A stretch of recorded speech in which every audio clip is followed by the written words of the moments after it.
Thank you, George, for introducing me, but also for all the incredible work you do as our MP for Skyview, a proud Calgarian, a proud voice for Alberta within our party and within our government. It is really, really a pleasure to be back here with you and making this important announcement. It's great to be back in Calgary, great to be back here at SAIT.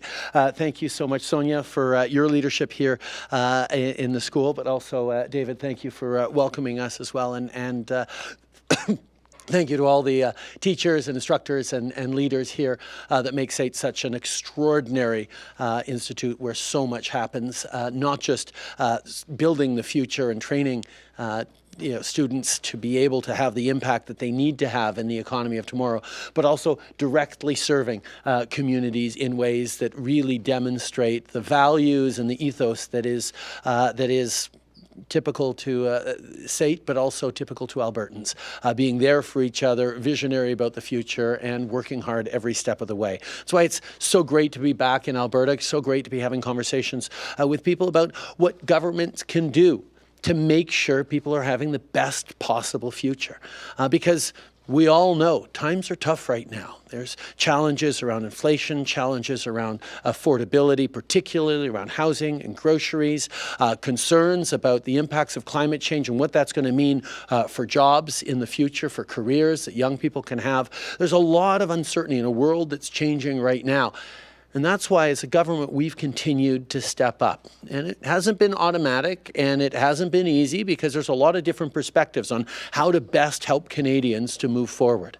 I will say that our conversations with the government of Alberta about how to build a strong future have always been very constructive. Our commitment to investing in a better future for all Canadians includes especially Alberta, because here is where so much of the economic growth, of the powering of a net zero future is going to happen right across the country and around the world. So continuing to be here to invest, whether it's investing in housing, investing in other competition and affordability measures around groceries, and moving forward with a climate plan that puts more money in people's pockets while we reduce our emissions and prepare for the decarbonization challenges that will continue to have Alberta providing energy in the future. These are all the things that we've been focused on, and we're going to continue to focus on and work with Albertans at all levels of government to be able to deliver.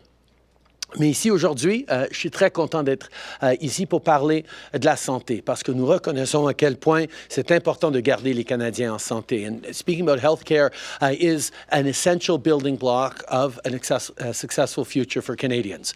We moved forward last year with announcements around $200 billion in investments in healthcare right across the country, negotiating deals with the provinces to make sure that we're delivering more primary care, that we're delivering better support for frontline healthcare workers, that we're moving forward on mental health, and that we're underpinning all of that with better data collection so we can truly see what's happening well in different parts of the country where it needs to be improved, and so Canadians can actually have real understanding of the results and the improvements that their tax dollars are investing in public healthcare systems right across the country. We've announced recently we're moving forward on pharmacare, particularly around diabetes and contraception, because we know those are two areas where people are unfortunately having to make choices between paying for groceries, putting food on the table, or their own health, well-being, and future. And that's where stepping up on that way is going to be really important.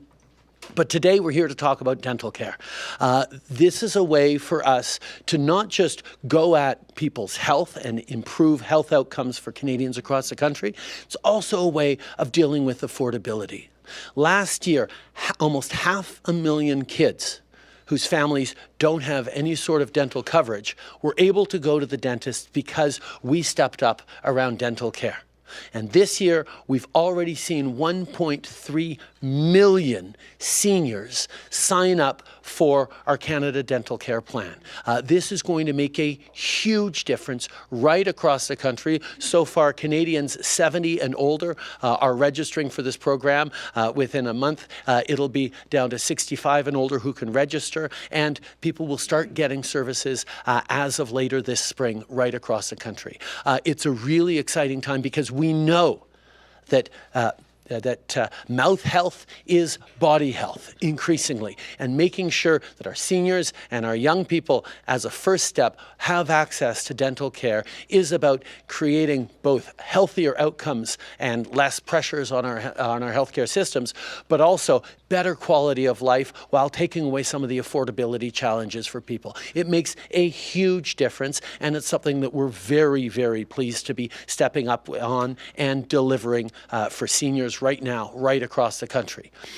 D'investir dans les soins de santé dentaire, c'est juste quelque chose de profondément logique. Ça aide avec les coûts de la vie et l'abordabilité, avec des gens qui sont vulnérables et qui ne pouvaient pas se payer des visites chez le dentiste. Ça aide avec la qualité de vie, avec la qualité des soins médicaux qu'on reçoit.